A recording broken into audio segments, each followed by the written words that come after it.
Good morning. Good morning to all of you. Again, this is a wonderful day that the Lord has made for us to gather as one family. We love that you have come, and we are glad to see you and blessed to worship the Lord with us today. So, may I ask everybody to please stand and just go around and give a greeting, a warm greeting to our brothers and sisters. Please do not go back to your seats without greeting and in smiling at least to 5 people today.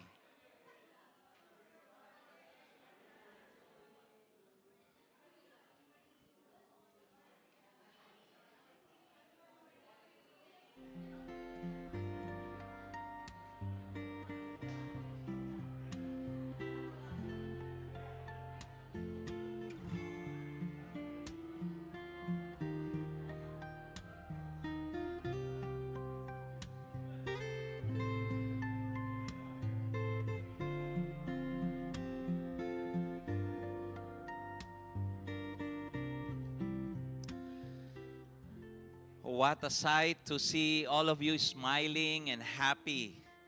And indeed, this morning, we are going to affirm God's faithfulness and goodness to all of us as one family here in GCF Northwest. But before we do that, here are some announcements that I would like for us to pay attention to. One is our prayer meetings. We are encouraging everybody to please join us on-site and online every Wednesday at 7 o'clock in the evening. That is our prayer meeting, our prayer gathering every week. We are continuing our devotional series in the books of Haggai and Malachi with our theme, Living to Please God. So patapos na po tayo. I hope that you can continue to join and learn from the Lord. May I ask kung sino po yung mga may FB account po rito? Okay, good. Yung mga nasa YouTube po, may YouTube account or maski palagi po sa YouTube. Okay? May I encourage you to please like and subscribe to our GCF Northwest page or even sa YouTube po so that you will be updated po and connected to our online ministries or yung mga happenings po natin at ministries po natin sa GCF Northwest. Okay po? Kasi pagka hindi daw po kayo nagkalalike palagi, nagsusubscribe, or palagi nyo ino-open yung page, hindi po kayo manonotify. So we don't want anybody from our family or even friends to be left out on what the Lord is doing in our family here in GCF Northwest. Also, we are encouraging everybody to be part of our growth groups, okay? So do regularly meet po with your growth groups. Kung wala pa po kayong growth group, hindi pa po kayo nakaka-join, we are encouraging you to join us. Enlist po doon sa foyer natin, register or even ask one of our leaders po or mga growth group leaders around so that we can connect you or you can be part of our growth group. This is our main grupo wherein we can experience GCF Northwest family, smaller family. And then we would like to continue to grow together as one family. So it is better to grow in the Lord together with our fellow believers. Kaya po, in-encourage po namin kayo lahat na makasama po at regularly be involved and engaged po in our growth groups. Okay? We also thank the Lord for the just concluded mid-year ministry assessment and alignment by our staff and leaders po.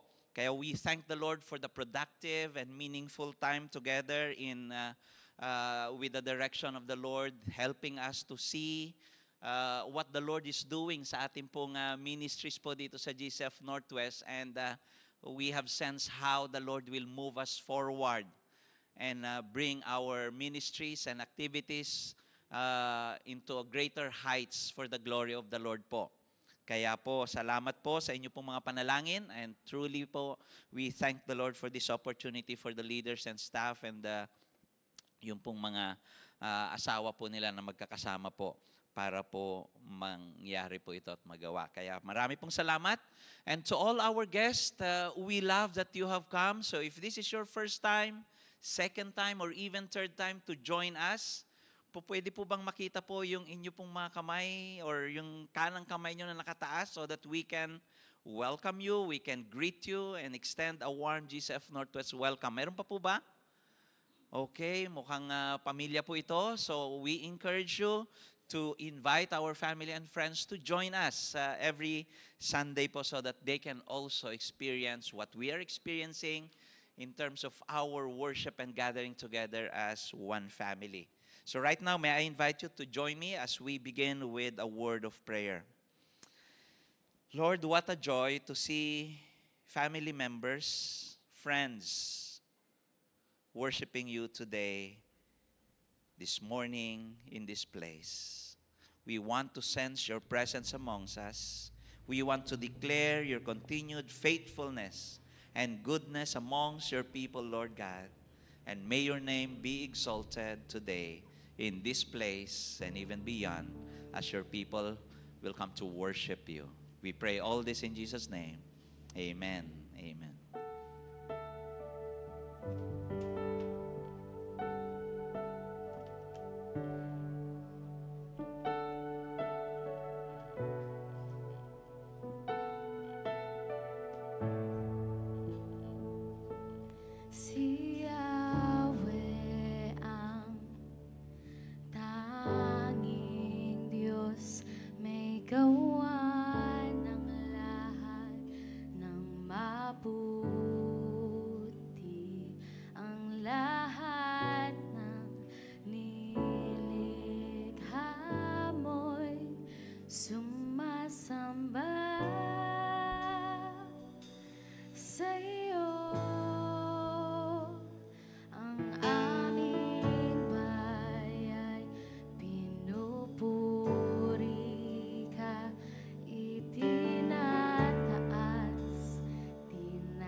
Mapalad ang bansang sa'yo lamang.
Good morning, church. Let's give a clap offering to our God who deserves all the praises and glory and honor. Welcome as we worship the Lord together. May I ask us to just set our hearts right as we give Him praise. Praise to His name. Praise that He deserves. So this morning, let's clap our hands together and let's continue to worship the Lord. Psalm 150 says, praise the Lord, praise God in His sanctuary, praise Him in His mighty heavens, praise Him for His mighty deeds, praise Him according to His excellent greatness. Let everything that has breath praise the Lord. Praise the Lord. So let everything that has breath, let us all praise the Lord together. And let's clap our hands. Let everything that has breath praise the Lord. Praise the Lord. Let everything that has breath praise the Lord. Praise the Lord. Praise the Lord. Praise the Lord. I'll praise in the valley. I'll praise on the mountain. I'll praise when I'm sure. Praise when I'm doubting. I'll praise when outnumbered. Praise when I'm surrounded. 'Cause praise is the waters my enemies drowning. As long as I'm breathing, I got a reason to praise the Lord, oh my soul. Praise the Lord, oh my soul. I'll praise when I feel it. I'll praise when I don't. I'll praise 'cause I know you're still in control. My praise is a weapon. It's more than a sound. My praise is the shout that brings Jericho down. And as long as I'm breathing, as long as I'm breathing, I got a reason to praise the Lord, oh my soul. Praise the Lord, oh my soul. And I won't be quiet, my God is alive. How could I keep it inside? Praise the Lord, oh my soul.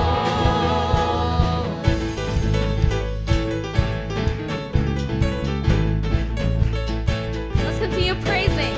I'll praise 'cause you're sovereign. Praise 'cause you reign. Praise 'cause you rose and defeated the grave. I'll praise 'cause you're faithful. Praise 'cause you're true. Praise 'cause there's nobody greater than you. I'll praise 'cause you're sovereign. Praise 'cause you reign. Praise 'cause you rose and defeated the grave. I'll praise 'cause you're faithful. Praise 'cause you're true. Praise 'cause there's nobody greater than you. Praise the Lord, oh my soul. Praise the Lord, oh my soul. And I won't be quiet, my God is alive. How could I keep it inside? Praise the Lord, oh my soul. Praise the Lord, oh my soul. Continue clapping our hands. Let's sing to the Lord who deserves all the glory, honor, and strength. And let's sing and worship Him together. Every tribe will see your glory. Every nation bow before you. All our treasure turn to ashes in the light of you.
katulad, O Diyos.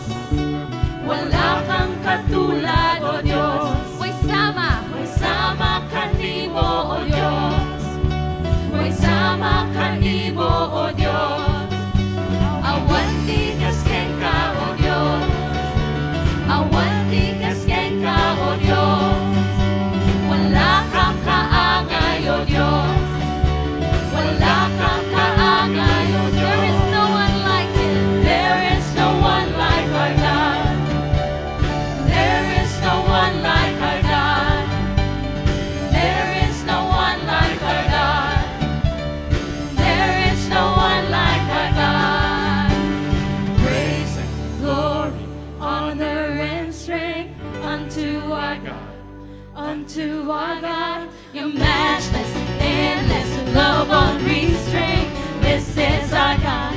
Every tribe sing praise and glory, honor and strength unto our God.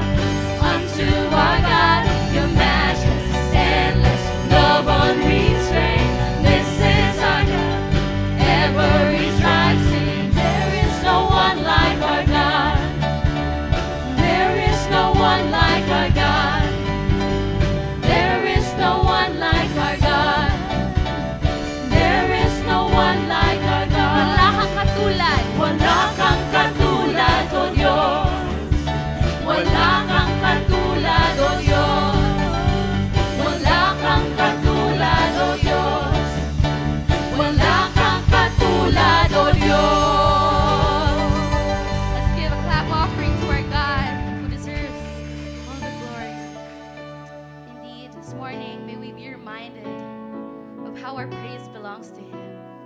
And He is ever faithful, ever loving. He never fails. Let's continue to fix our eyes upon Jesus, the author and perfecter of our faith. Nothing can separate, even if I run away. Your love never fails.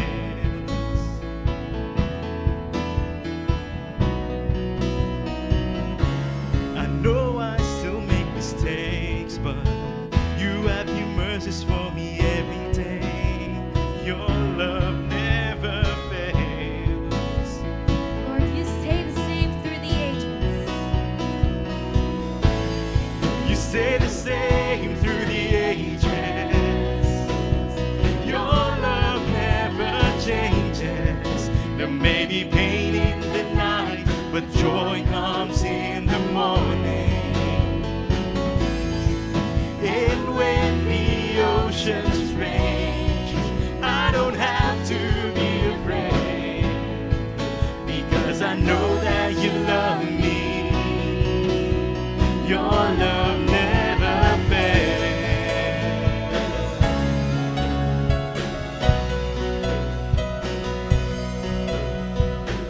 The wind is strong and the water's deep, but I'm not alone here in these open seas. Your love never fails.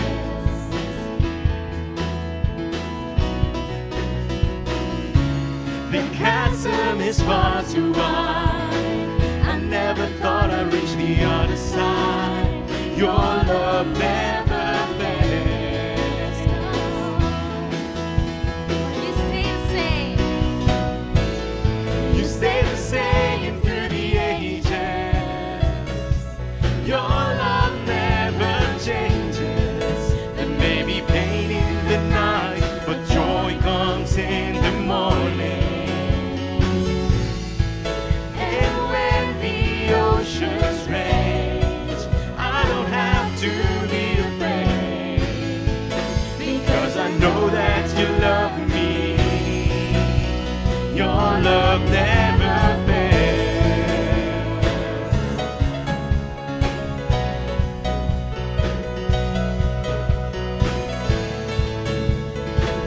Lord, you make all things work together for our good. You make All things work together for my good. May this be our prayer. You make together for my good. Believe in this truth. You make all things work together for my good. You make all things work together for my good. You stay the same through the ages. Your love never changes. There may be pain in the night, but joy comes in the morning. And when the oceans rage, I don't have to be afraid, because I know that you love me. Your love never fails.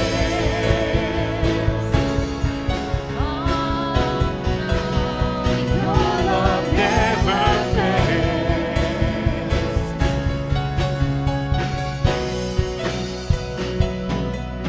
You make all things work together for my good. You make all things work together for my Let's sing that again. You make all things. You make all things work together for my good. You make all things work together for my good.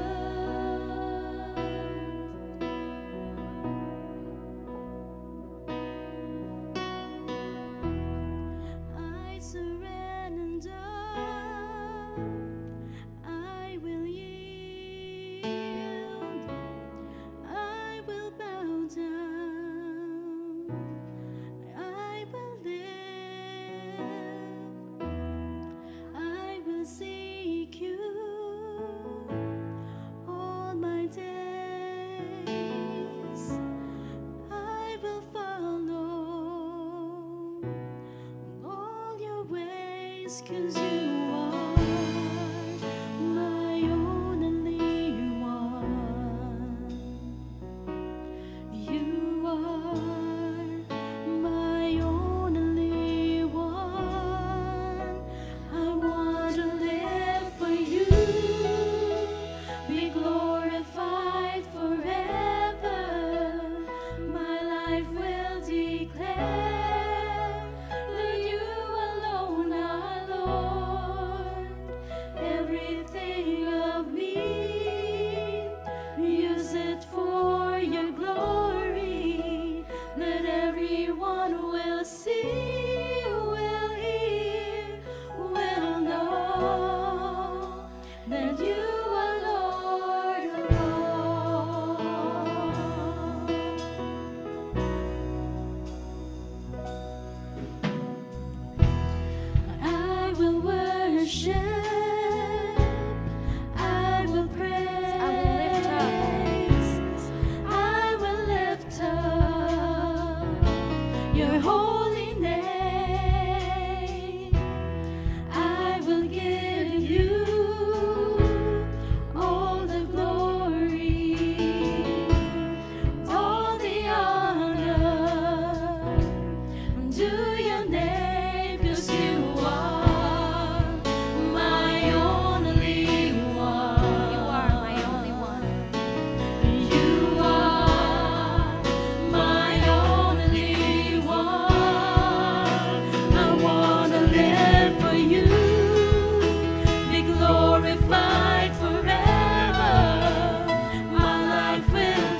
call us, here we are.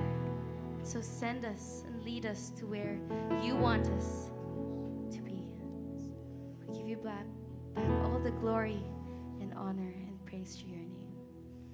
And all the people of the Lord say amen and amen. Praise God.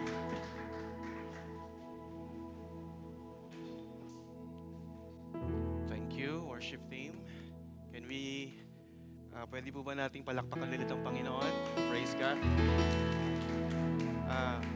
Napakaganda po ng huling kanta, no? Sabi doon, the song says, we will declare that you alone our God.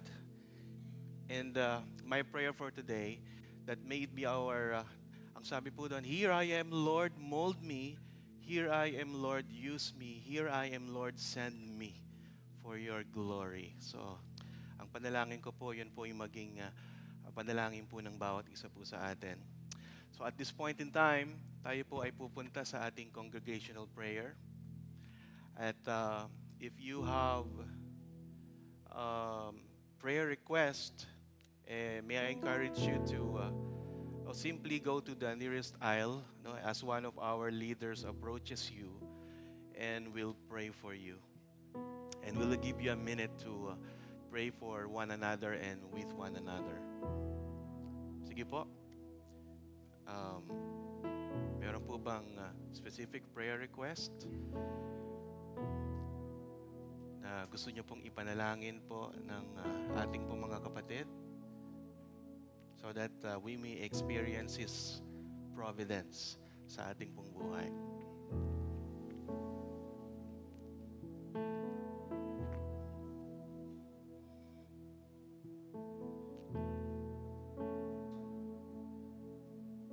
Praise God.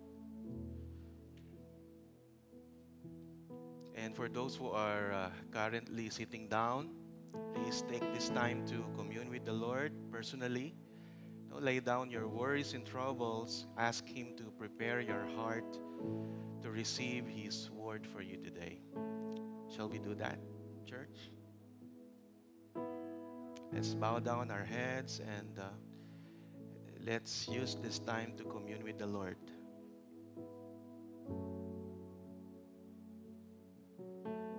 And ask Him to prepare your heart and open your minds to receive His word for you today. In a couple of minutes, I will close this time in prayer.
Lord God, indeed, this is the day that you have made for us to pray together as one family. Lord God, thank you for the privilege of approaching you, your throne of grace through our Lord Jesus Christ. I pray, oh God, continue to work in and through us, Lord, that the grace of our Lord Jesus Christ may transcend in our lives. Also, Lord, help us to be more sensitive, Lord, to the leading of your Holy Spirit, that we may be able to see where you are actively working, and we will join you, Lord, in that area. Lord, I pray for strength. I pray for blessing sa mga kapatid ko, Panginoon. Bless the work of their hands, that they may be able to provide to their respective families. Heal those who needs healing, Lord. And also, Lord, we thank you sa natapos po naming leadership assessment and alignment retreat, Lord. Lord God, we thank you for giving the leaders time to be together, be sensitive to your direction, trusting your process and wisdom, so that we may assess and align the ministry to the vision that you've entrusted to GCF Northwest family and friends.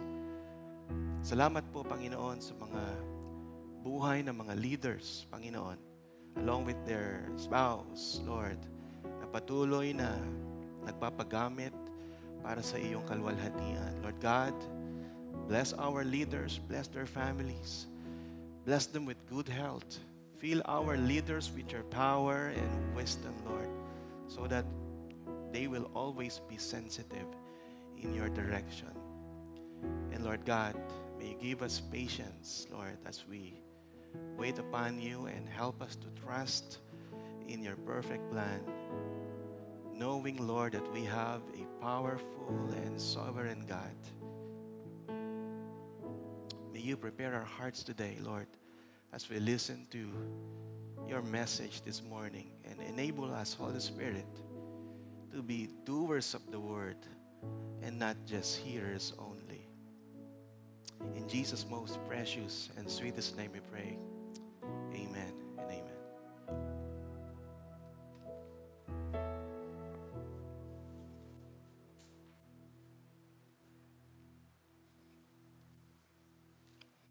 We praise God for having that heart to continue to worship the Lord. And this time we prepare our hearts to worship the Lord through giving. And as we do that, I would like to read what Dr. Luke wrote in Luke chapter 6, verse 38. Give, and it will be given to you. Good measure, pressed down, shaken together, running over, will be put into your lap. For with the measure you use it will be measured back to you. Actually, I remember also what King David declared in Psalm 37, verse 25. Sabi po niya rito, I have been young and now I am old. Yet I have not seen the righteous forsaken or his children begging for bread. Usually, nag-stop po tayo rito. Nakakalimutan po natin yung verse 26 na kasunod. Sabi po rito, He is ever lending generously, and his children become a blessing. You know, as we give to the Lord, hindi lamang po tayo yung pinagpapala po ng Panginoon. Sabi po rito, their children, or sabihin na natin, the next generation that are with us will not beg for bread. We will be generous in giving to the Lord's ministry and to other people. Sabi ng Panginoon through King David dito, His children will be a blessing. The next generation, the younger people amongst us, will be a blessing also. Ito po ang katotohanan na makikita po natin. And as the Lord blesses us, I pray that we will continue to be generous in giving to the Lord and to other people. Because everything that we give, sabi dito sa ating binasa kanina, it will be the same measure. Pero actually, hindi po natin ma-outgive si God. He gives more and more as we continue to give and be generous also to the Lord. As we have this time, I would like for us to give to the Lord as the Lord prompts us, according to the provisions that the Lord has given us, the blessings that we have received.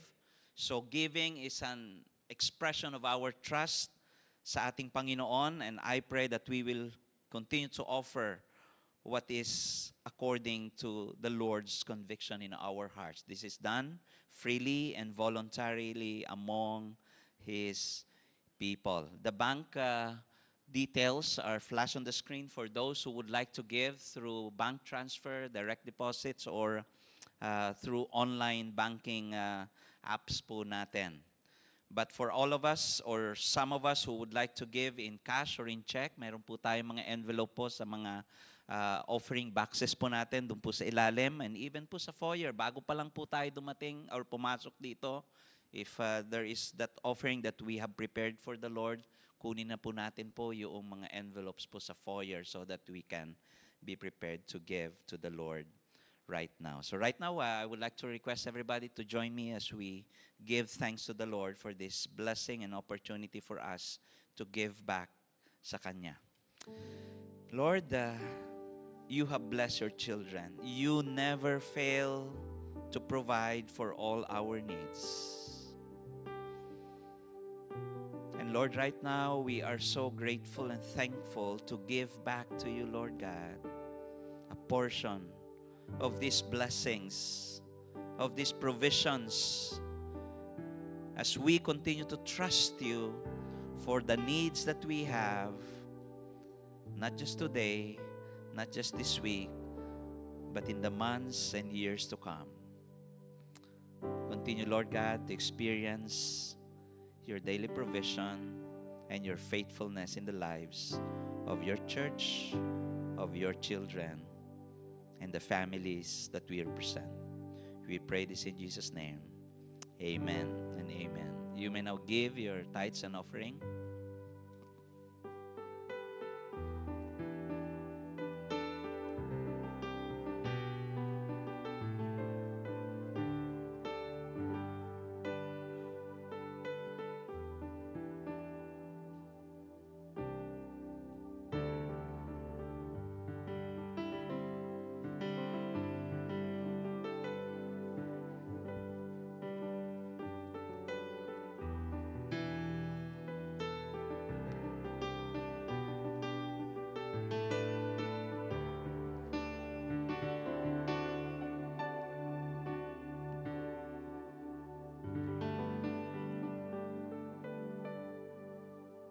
In reverence to the reading of God's Word, let's all rise. Our scripture today is found in Esther chapter 6, verse 1 to 3, 7 to 9. Esther chapter 7, verse 1 to 3, verse 5 to 6, and verse 9 to 10 from the English Standard Version. Let's all read together. On that night, the king could not sleep, and he gave orders to bring the book of memorable deeds and chronicles, and they were read before the king. And it was found written how Mordecai I had told about Bigthana and Teresh, two of the king's eunuchs, who guarded the threshold, and who had sought to lay hands on the king Ahasuerus.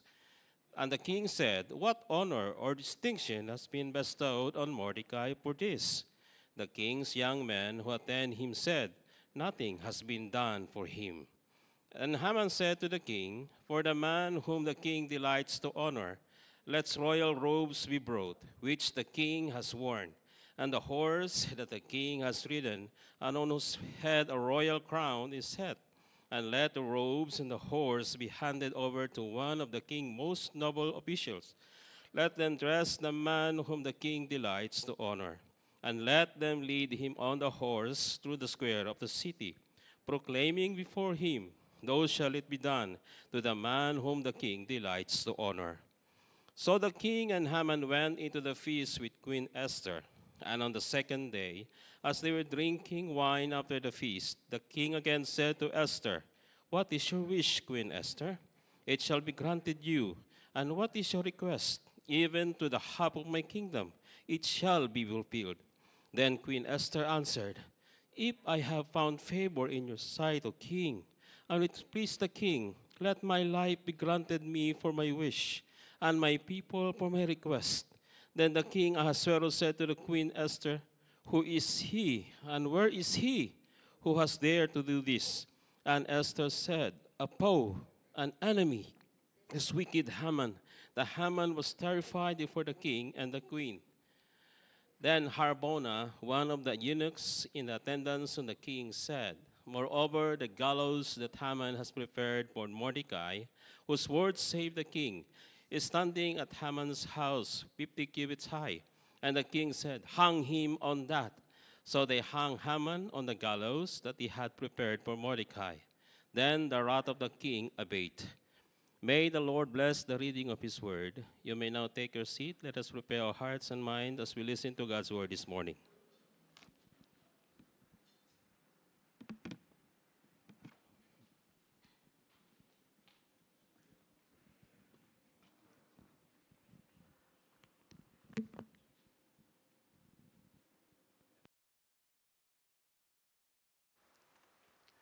Hello, good morning. Yan, thank you, Brother Angel. Okay, kamusta po kayo mga kapatid? Ha? Mukhang yung mga kababaihan po, ang sabi, parang ang tingin po sa akin bumawi ka, pastor, ha? Hindi ba? Tingnan po natin kung plano po ng Diyos yan. Okay, good morning, and we will be continuing our study in the book of Esther. Renewing and rebuilding God's people. At tayo po ay nasa chapter 6 to 7. At ito pong mensahe pong ito ay pagpapatuloy po ng last sermon. Entitled, "Confidence to God's Providence." Confidence to God's Providence. And alam niyo po, habang inaaral ko po itong chapter 6 and 7, na-amaze po talaga ako sa ginagawa po ng Panginoon dito. Grabe po ang detalye, grabe po ang timing ng Panginoon. No? He orchestrated everything for His glory. And this story is full of surprising twists and turns, no? Showing us how God works behind the scenes. How humility leads to honor and how pride leads to downfall. So, without too much ado, let's dive in and see what God has in store for us through His Word. Samahan niyo po ako sa panalangin. Lord, once again, I need your power and wisdom right now, Panginoon. At Holy Spirit, please speak to the hearts of my brothers and sisters here, Lord. And gaya ng panalangin ko po kanina, Holy Spirit, help us to be doers of the word and not just hearers only. This is all for your glory. In Jesus' name we pray. Amen and amen. You know what, church? Ang objective po ng message today is for us to understand how God's perfect plan unfolds through divine timing. Divine timing po ay yung His time o yung time ng Panginoon. At makikita din po sa istoryang ito yung contrast between destructive pride and gracious humility. And nakikita din po natin yung divine retribution. No, ano po yung retribution? It's God's justice or fairness. Recap lang po tayo kung ano po yung nangyari last week. No? So Esther approached the king. Natatandaan niyo po yan. Esther approached the king uninvited. Yan, okay. So God's perfect plan unfolds through divine timing, His time, destructive pride versus gracious humility, and third, divine retribution or His justice. So nung last week, ang nangyari po kay Esther, he approached the king uninvited, And she was granted what? Grace. No? At isa pong um, dahil, the king extended his golden scepter to Esther. And the king asked her, what do you want? Even to the half of my kingdom, I will give it to you. So ano pong ginawa po ni Esther? Instead of exposing her petition, Queen Esther waited. But instead, asked for a banquet with the king. O pagpalagyan natin, yung banquet po ay dinner. No? Sino-sino po yung mga kasama sa dinner? Yung king and Esther and Haman. Okay, Haman. Okay, so, and after the first banquet, the king asked Esther again. Ang sabi po niya, what do you want? Ano pong ginawa po ni Esther? Nireveal na po ba niya kagad? No? Esther still waited upon the Lord and asked for another banquet, dinner with the king and Haman. And on that night, after the first banquet, okay, that is the context of chapter 6 and 7. Wala pa po tayo sa second banquet. Nasa first banquet pa po tayo. No? And after siguro sila mag-dinner, yung hari po bumalik na po sa kanyang place. At ang sabi po doon, so if you have your Bibles with you, please join me. At wag niyo pong isasara po yan para makasunod po kayo sa story.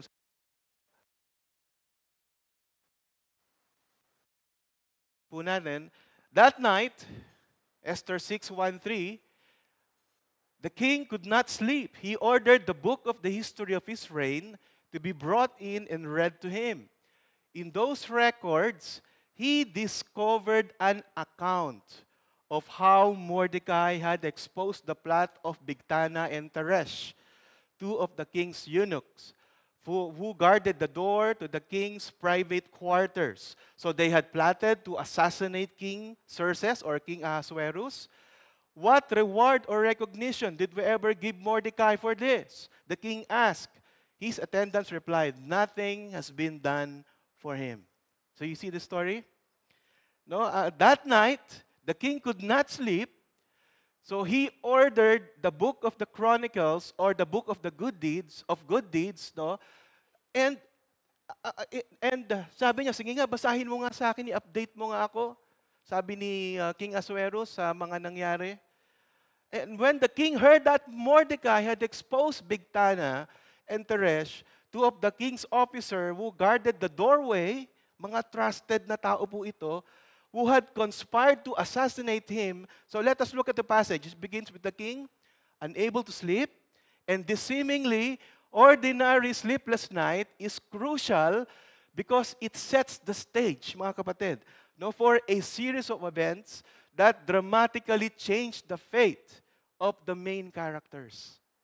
Nung last sermon po natin, ang fate po ng Israelites ay they will be executed, right? Sure po yan, kasi binaba na po yung decree. Along with that is, kasama po si Mordecai and Esther. Tignan po natin, yung ginawa pong twist and turns po ng Panginoon po dito. So remember, it was the first night. So after the first banquet, remember our story, she approached the king and tignan po natin. But Esther did not say anything about her petition. Is that a coincidence or God's perfect plan? Or God is orchestrating something, or God is doing something. God did not allow Esther to expose her petition too early. It is the divine timing of God that the king should hear first the good deeds of Mordecai so that he would gain the king's favor. Balik po tayo, rewind po natin ng konti. Nung una pong tanong ng king kay Esther, anong gusto mo, Esther? Sa tingin niyo po, pag sinabi niya po yung kanyang petition, papaboran po ba siya? Hindi po. Bakit po? Kasi nababa na po ng hari yung decree. But tignan niyo po yung ginagawa ng Panginoon po dito. No? nakaka-amaze po yung ginagawa ng Panginoon. Yung mga delays and turns of events, God is working. So when he heard the good deeds of Mordecai, ano pong ginawa ng hari? In verse 3, ang sabi po doon, the king said to his young men,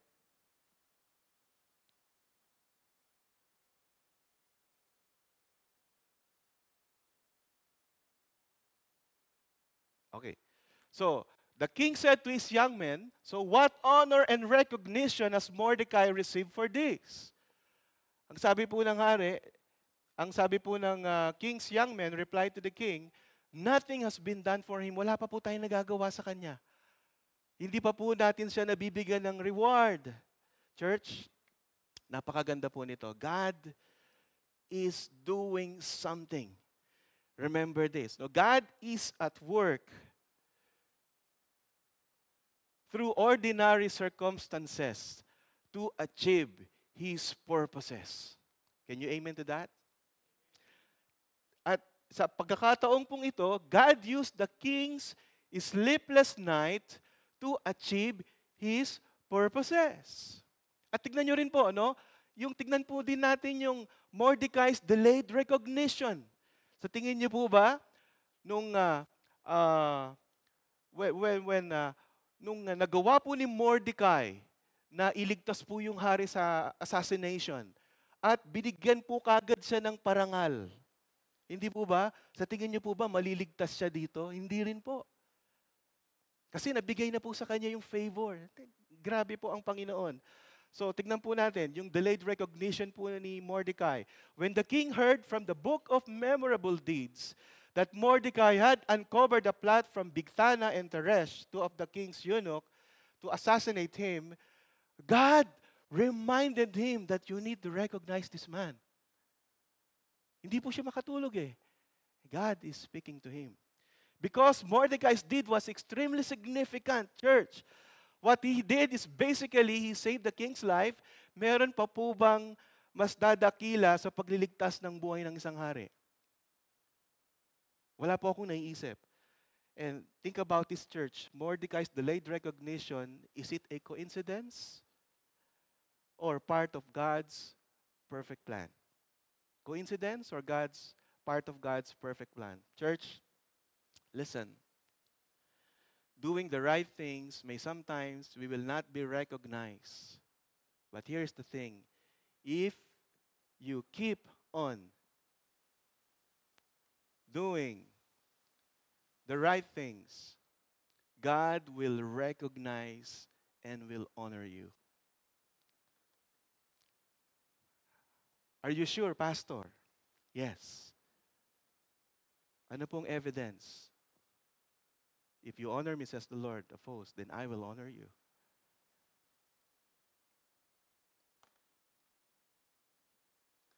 Church, sometimes we feel forgotten or overlooked. Just like Mordecai, but please be reminded of his word today that delays does not mean God forget your good deeds. But God is just setting up His perfect time, and He will make sure that everyone will see your good deeds. And through this, the name of the Lord will be exalted high through your life. When the king could not sleep and asked for the records, it wasn't just a coincidence. It was God's way of making sure that everyone will saw Mordecai's good deed at the right time. I remember Jesus often spoke about His time. Di po ba? Tinatanong po ng mga apostol, great teacher, can we reveal you now? No, it's not yet time. Not yet. Everything He did was perfectly timed in God's plan, especially His death and resurrection. In our lives, church, we can trust that God has a perfect time for everything, even when we don't understand the delays. God unfolds His perfect plan through divine timing. And second, God unfolds His perfect time through destructive pride versus gracious humility. Let us see what are the deadly effects of pride and how God favors humility. So let us read verses 4 to 10. Are you following me?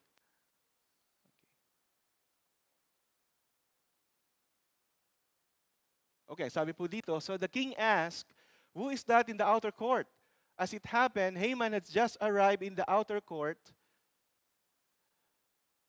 of the palace to ask the king to impale Mordecai on the pole he had prepared. So the attendants replied to the king, Haman is out in the court, bring him in. The king ordered. So Haman came in, and the king said, what should I do to honor a man who truly pleases me? So hindi pa po nakakatulog yung hari, di po ba? Siguro mag-uumaga na, kaya nakita niya po parating si may dumating pong tao. Tinanong niya, sino yung dumating? Sabi niya sa mga assistant niya, well, sabi po, si Haman po. Ang sabi po doon, bring him in. The king ordered. So Haman came in and the king said to Haman, what should I do to honor a man who truly pleases me? Pero tignan niyo po si Haman.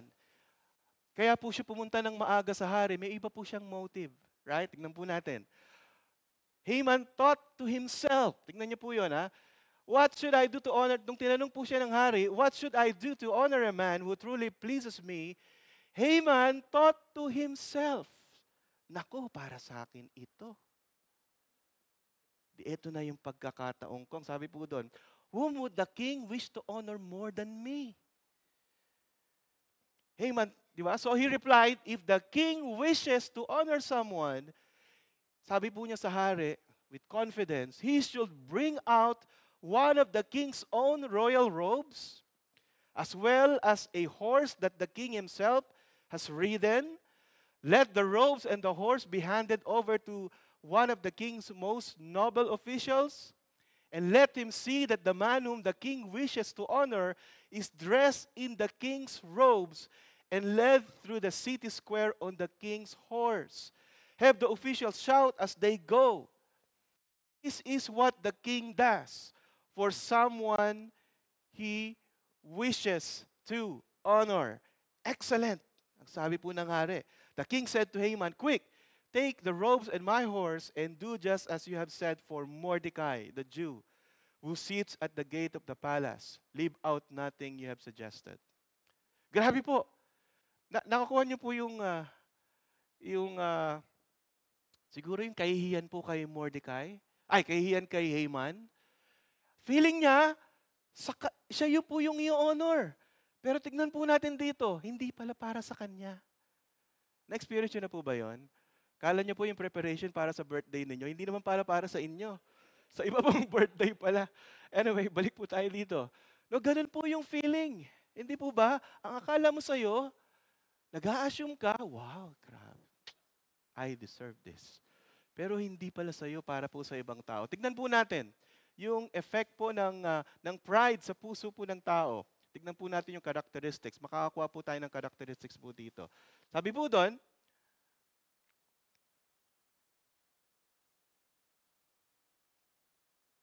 yan.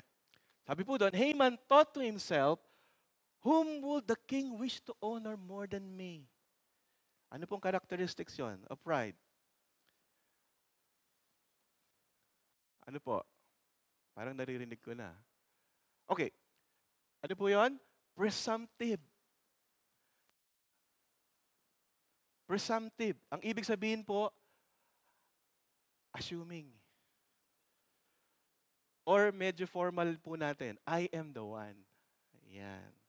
In the context of pride, ano pong ibig sabihin po ng presumptive? Basahin po natin, it refers to attitude or behaviors or assumptions that are based on overconfidence or an inflated sense of one's own important abilities. So, that person thinks highly of himself. Tignan po natin.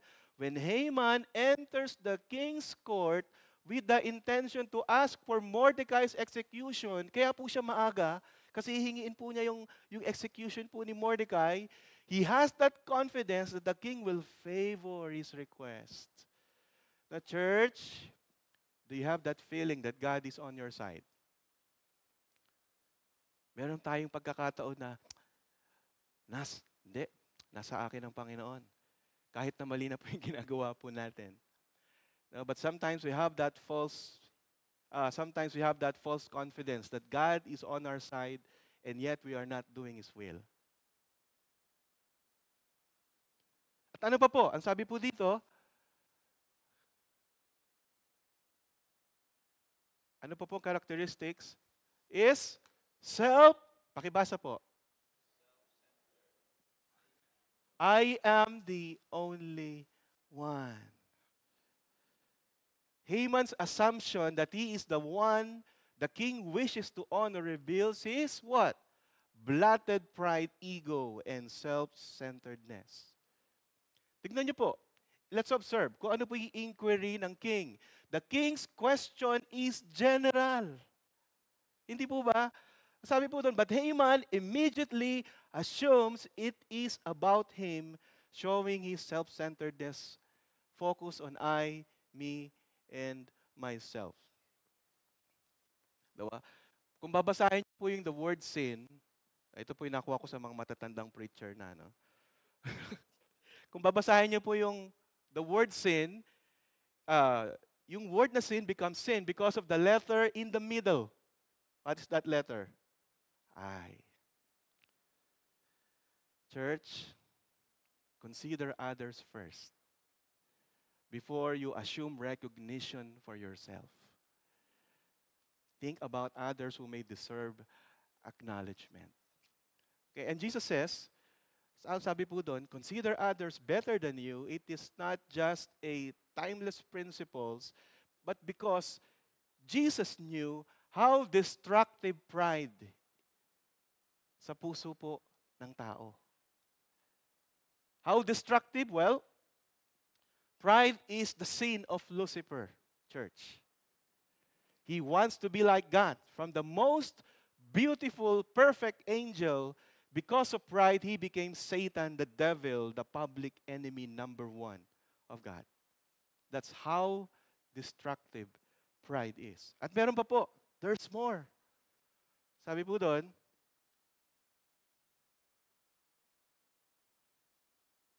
self-centered. Yung pangatlo po ay self-serving. I deserve more. Let us see what is more in Haman's proposal. Isa-isahin po natin. Baka nakalagay po. Ayan. Sige po. Pasensya na po. You are waiting upon the Lord. Okay, sabi po dito, ano po yung there's more? Let us see, no? Kung ano po yung more ni Haman's proposal. Let what? Let royal robes be brought, which the king has sworn.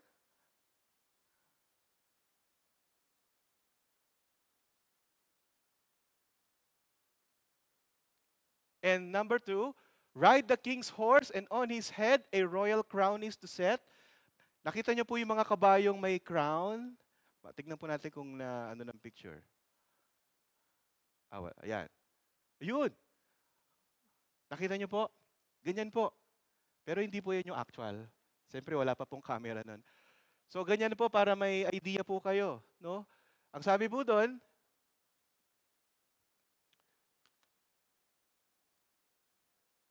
and let them lead him on the horse through the square of the city. Hindi pa po siya kontento na nagsuot po siya ng royal robe. Sumakay siya sa kabayo ng hari. Ang sabi pa po niya rito, let them lead him on the horse through the square of the city, proclaiming before him. Meron pang back up. Thus shall it be done to the man whom the king delights to honor, which are symbols of great honor and status. And let's continue on. Haman's proposal. He proposes an elaborate honor, thinking it for himself. Tingnan niyo po natin. In Haman's heart, he is not contented to where he is. He has power, wealth, family position, and he wants more. Church, pride, that is the destructive nature of pride. If it sets in your heart, it is so hard to stop. Bakit po? Because pride has no braking system. Church, Pride has no breaking system. There are two kinds of pride na-experience po natin. If you think, no, there's a pride that you can save yourself. No, ayaw mo lumapit sa Panginoon because you think you're good. You're good enough. No? Na mapunta po sa langit. And the pride is the ego. I am better than you. At kahit po Kristiyano at hindi Kristiyano, ay may struggle po dito. Kahit ako po may struggle po dito. No, I don't need you, but you need me. I am better, stronger, richer, wiser. My friends, that is pride, and if some way or another you feel that this thought is present in your heart and in your minds, the Bible says, drop it off. Drop it off. We must plan for humility and not glory. How about the gracious? That is the destructive pride, and the gracious humility. Sabi po, ano pong characteristics ng gracious humility? Is dependent on God. I can do all things through Christ. Tingnan niyo po yung difference. No, Esther, Mordecai, they fasted for 3 days, signifying their dependence on God. They waited on God's leading, on God's timing. And then,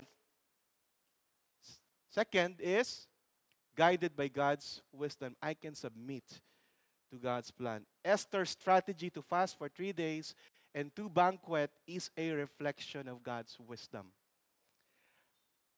The king commands Haman to honor Mordecai exactly as he suggested. Nakikita niyo po yung irony of Haman having to honor Mordecai whom he despises, highlights the reversal of fortunes, coincidence, or God's plan. Coincidence or God's plan. And look at how God favors humility. Tingnan po natin. Makikita po natin that Haman must lead Mordecai through the city instead of si Haman po ang nakaupo doon sa kabayo at siya yung pinaparangalan, but look at the favor of God here. Haman, siya mismo po ang nag-lead kay Mordecai through the city streets, publicly honoring him. Mordecai, who humbly served without seeking recognition, is now honored in a very significant way. Haman sought to honor himself.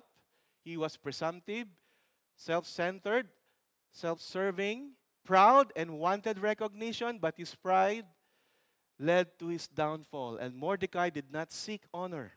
He did what was right without seeking reward. He is dependent on God. He is guided by God's wisdom, and God honored him in his perfect time. Haman's pride led to his humiliation, while Mordecai's humility led to his honor. In the same way, brethren, tignan po natin yung humility ng ating Panginoong Jesucristo.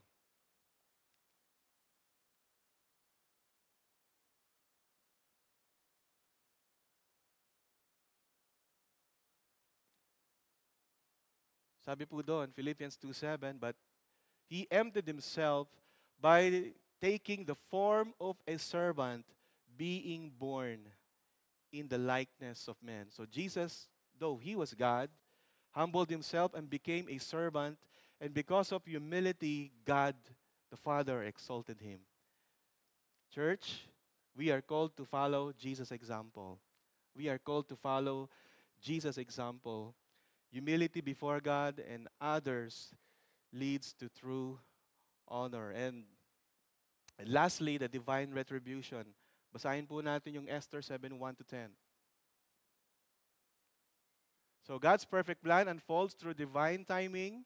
And second, destructive pride versus gracious humility. And lastly, through divine retribution or God's perfect justice. Basahin po natin. So please join me. 1-10. So the king and Haman went in to feast with Queen Esther, and on the second day, as they were drinking wine after the feast. So the king again said to Esther, "What is your wish, Queen Esther? It shall be granted you." And what is your request? Even to the half of my kingdom, it shall be fulfilled.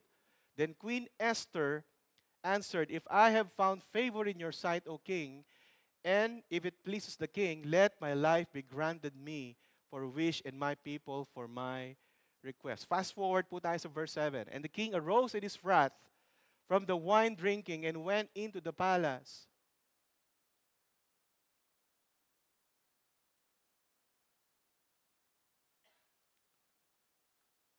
Garden, but Haman stayed to beg for his life from Queen Esther, for he saw that harm was determined against by the king. And the king returned from the palace garden to the place where they were drinking wine, as Haman was falling on the couch where Esther was. And the king said, Will he even assault the queen in my presence, in my own house? As the word left the mouth of the king, they covered Haman's face. Verse 9. Please follow me. Then Harbona, one of the eunuchs in attendance on the king, said, Moreover, the gallows that Haman has prepared for Mordecai, whose word saved the king, is standing at Haman's house, 50 cubits high. And the king said, Hang him on that. So they hanged Haman on the gallows that he had prepared for Mordecai. Then the wrath of the king abated. Tignan po natin yung mga ilang observation. Marami po yan no? Tignan po natin sa verse 3 to 4, makikita po natin yung bold appeal ni Esther. No? Si Esther po courageously reveals Haman's plot to destroy her and her people. So sa verse 7 po, nandoon na po tayo sa second banquet. Right? No, so right after the banquet, tinanong po siya ng hari, Esther, for the last time, what do you want?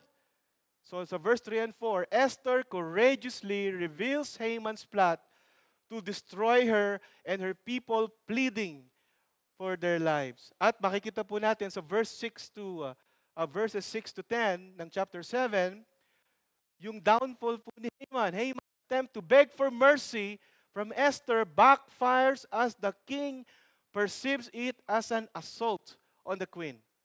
Tingnan niyo po yung impression po sa kanya ng hari. Pag may impression na po sa kanya yung hari, di po ba, hindi naman niya i-assault yung queen. Sabi doon, nalaglag po siya sa kanyang kinauupuan. Ang interpretation po ng hari doon, gusto mo pang saktan yung queen, ha?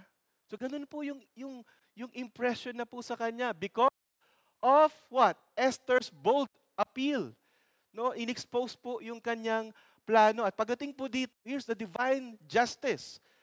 Para po kay Haman, ang sabi po dito, verse 9 to 10, Haman is punished with the very method he planned for Mordecai, demonstrating his divine retribution. Ano po bang plano ni Mordecai? Nagpagawa po siya ng 70 feet high gallows. Yan po. Para po ano? I-execute si Mordecai. Pero ano pong nangyari? Na-reverse po yung pagkakataon. And that's God's perfect plan. Sino po ang naibitin po dyan? Si Haman. And that is because of his destructive pride. Church, ano pong truth ang may apply po natin dito sa ating pong pang-araw-araw na buhay? Number 1, believe in God's timing. Can you say to me, can you say with me, I will trust His process. I will trust His process. So believing in God's timing in everyday life can be approached practically in several ways. Napakasimple po. Patience. Patience. Kung ang mga baihan po, I say this with love, no? Ay temperatura, ang mga kalalakihan po naman, tayo po ang may hawak ng volume sa loob ng bahay. So minsan po, kailangan po natin babaan ang ating volume para hindi po mag-set ng temperatura po sa loob ng bahay. Okay po, mga kalabaihan? Okay. So patience, no? Trust that things will happen at the right time instead of rushing time to let events unfold naturally. Ang ginagawa ko po dyan, kapag kapag sinusubok po ako ng Panginoon ng patience, pag nandyan po ang aking asawa, kakalabitin ako niyan. Ganyan yan. Pag wala po, kailangan kong huminga ng malalim. Hindi po ba? Kailangan mong humila ng malalim and trust that the Lord will, will pass that events or unfold that naturally. No, and second, acceptance. Accept that not everything is within your control, mga kapatid. Focus on what you can control and leave the rest to God. Actually, yung what you can control ay kailangan guided pa rin ng wisdom and power ng ating pong Panginoon. Pero practically, focus on what you can control and leave the rest to God. And leave the rest to God. Remind yourself that setbacks or delays might be part of a bigger plan, potentially leading to better outcomes in the long run. Meron po ba tayong mga delays? Meron po ba tayong mga iniintay na hindi pa dumarating? Remember, wala pong aksidente sa Panginoon. Only incidents. Baka God is setting up something better. No, better outcomes in the long run. And second, be teachable. Be teachable or be humble. Can you say it with me? I will humbly obey His word. Or I will submit to His leading. Okay. Being teachable or being humble or in practical daily life involves adopting humility, church. Seeking continuous growth and being open to feedbacks. Here are some ways to approach this practically. Sabi po doon sa Proverbs 11:2, when pride comes, then comes disgrace, but when humility comes, wisdom. Ulitin ko po.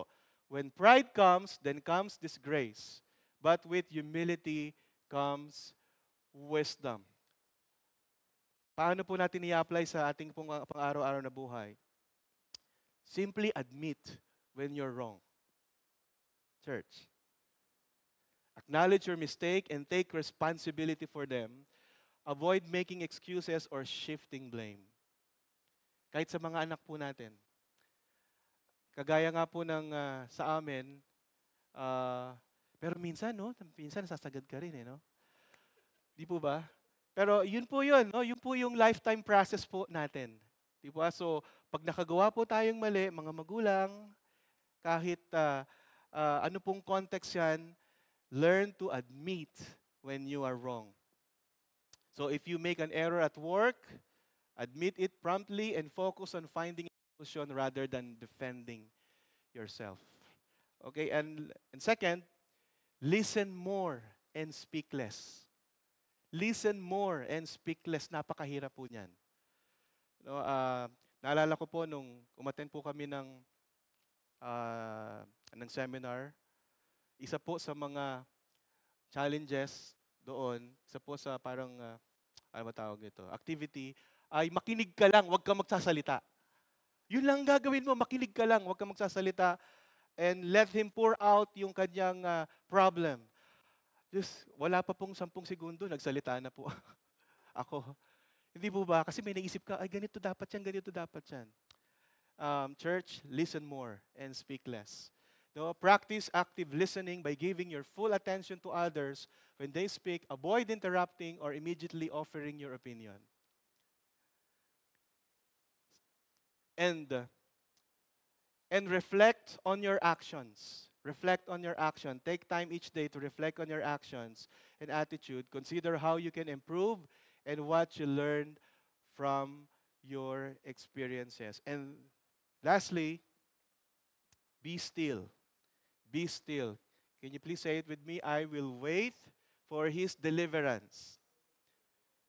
Being still and letting God do the deliverance in practical daily life involves a combination of trust, patience, and practical actions, church. Paano po natin gagawin yan? Here's how we can approach this. Number 1, stay calm. Kalmado lang. No, during stressful situations, practice staying calm by engaging in activities that relax you, such as reading, walking, or listening, or sa amin po, basketball, or gusto niyo pong manood ng Netflix, wala pong problema. Any activity that will relax you, especially when you're anxious about an upcoming event or anxious about financial problems or relational problems. You just take time to relax and you wait upon the Lord. You pray for God's wisdom. God will show you yung mga steps na gagawin po ninyo. And also, trust the process. Trust the process.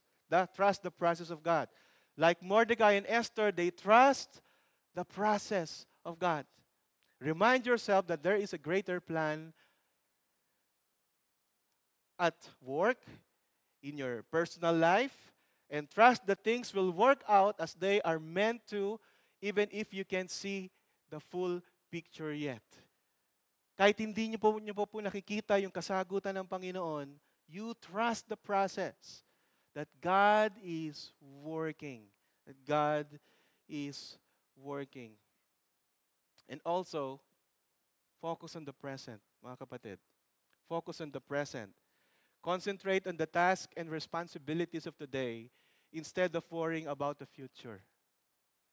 Take things one day at a time.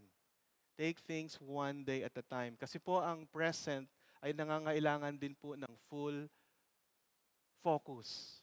Hindi lang po doon sa future. Instead of worrying about long-term financial stability, focus on managing your daily expenses and making wise financial decisions. Just like I've said before, God will supply all our needs. And God is doing that. Praise God sa akin po at sa pamilya. And I know the Lord is doing that also to your family. Ang problema lang po is our stewardship. That the problem is our stewardship. Kaya po tayo nagkukulang sa kinabukasan dahil nag-provide ng Panginoon. Last month, nagastos natin na wala tuloy yung paggastos natin sa kinabukasan. So, madami po nakangiti, no? Nakaka-identify. Di po ba? And hindi po ako exempted doon. No? Kasama po kami doon. So, yun po, no? You concentrate on the task and the responsibilities of today instead of worrying about the future. Take things one day at a time. Focus on managing your daily expenses and making wise financial decisions. In conclusion, the passage from Esther 6-7 reminds us that God is always at work even when we can't see it. And we should trust His divine timing, take away destructive pride, embrace gracious humility, and believe in His divine retribution. In seeking honor, let's look to Jesus, the author and finisher of our faith, who showed us that true greatness comes from serving others and humbling ourselves. My prayer for you, church, is I pray that as you face another week, remember that God sees your faithfulness. He knows your heart, and He will honor you in His perfect time. Trust in Him, walk in humility, and watch how He works in your life.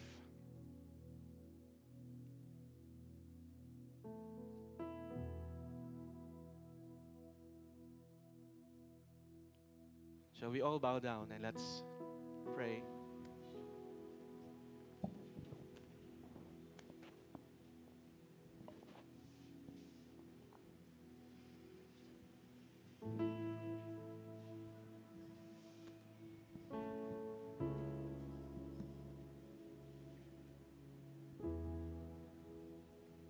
Lord God, again, we acknowledge your wisdom and perfect plan for our lives, Lord. My prayer for this morning is, Holy Spirit, enable us, Lord, to trust in your timing and guidance, even when we don't understand your ways. This is our prayer in Jesus' name. Amen.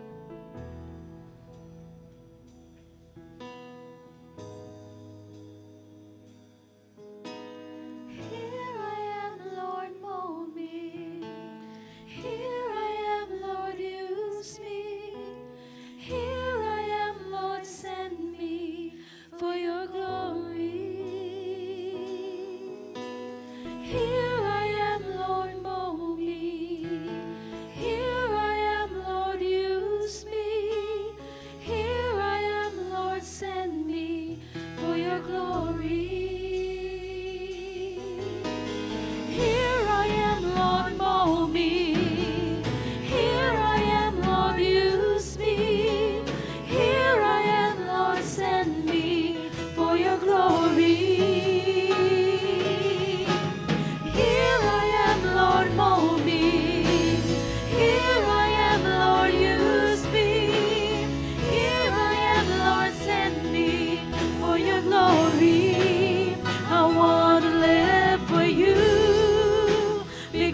glorified forever.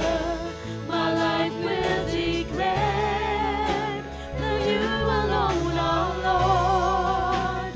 Everything of me, use it for your glory, that everyone will see, will hear, will know.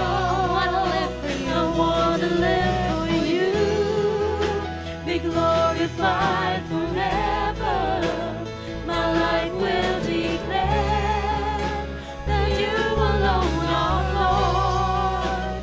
Everything of me, use it for your glory, that everyone will see, will hear, will know that you are Lord of all.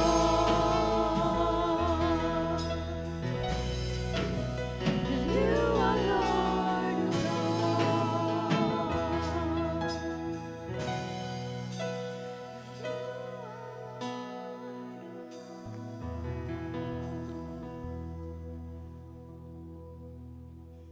Lord God, we want to live for your glory, Lord. Everything we breathe, use it for your glory, Lord.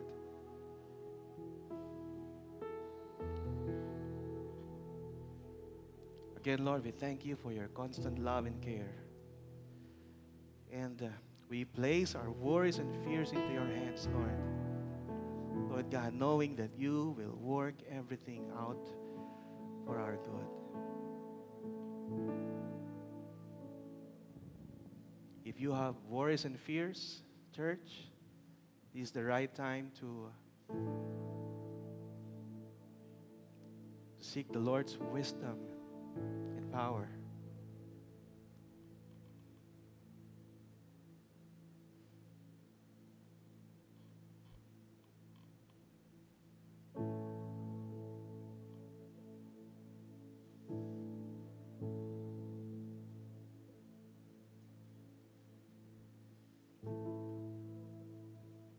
Lord God, teach us to be patient and to wait for your deliverance with faith and hope. Help us, Lord, to trust in your timing and guidance, even when we don't understand your ways. Pinupuri ka namin, Panginoon. Pinasasalamatan po namin ang patuloy na ginagawa mo sa buhay po ng bawat isa po sa amin, Panginoon.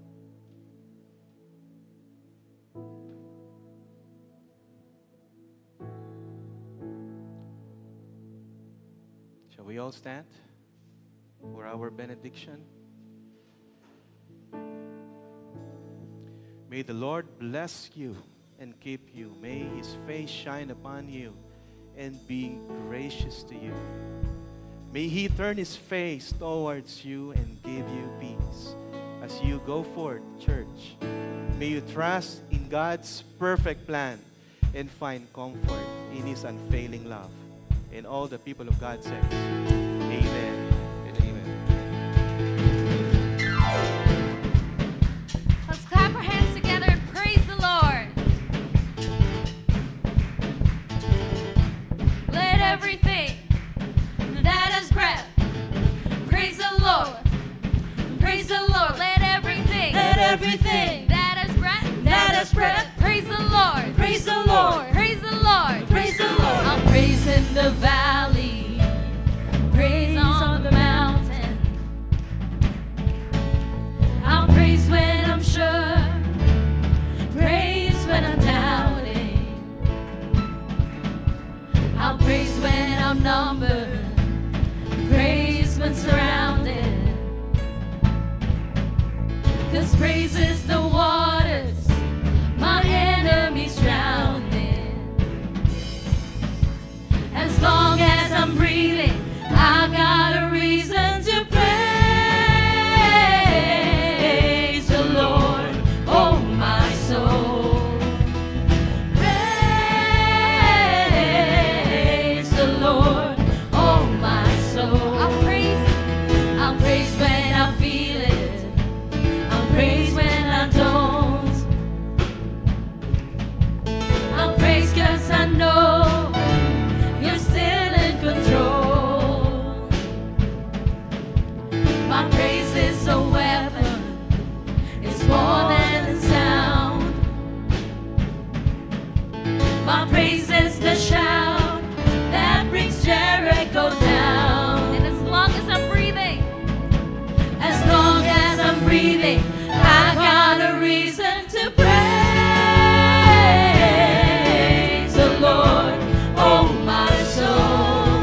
be quiet, my God is alive.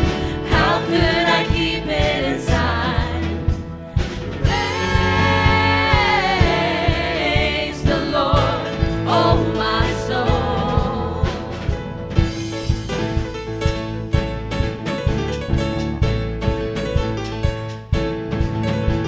I'll praise 'cause you're sovereign, praise 'cause you reign, praise 'cause you rose and defeated the grave. I'll praise 'cause you're faithful, praise 'cause you're true, praise 'cause there's nobody greater than you. I'll praise 'cause you're sovereign, praise 'cause you reign, praise 'cause you rose and defeated the grave. I'll praise 'cause you're faithful, praise 'cause you're true, praise 'cause there's nobody greater than you. Praise the Lord, oh my soul. Let's praise Him. Praise the Lord, oh my soul. I won't be quiet, my God is alive. How could I keep it inside? How could we keep it?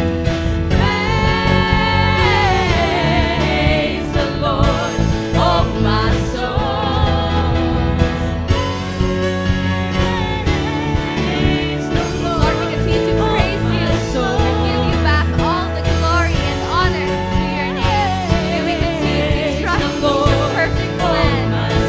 Amen and amen. Let's give the Lord a clap offering that deserves, because He deserves all the praise. Amen and amen. God bless you, church.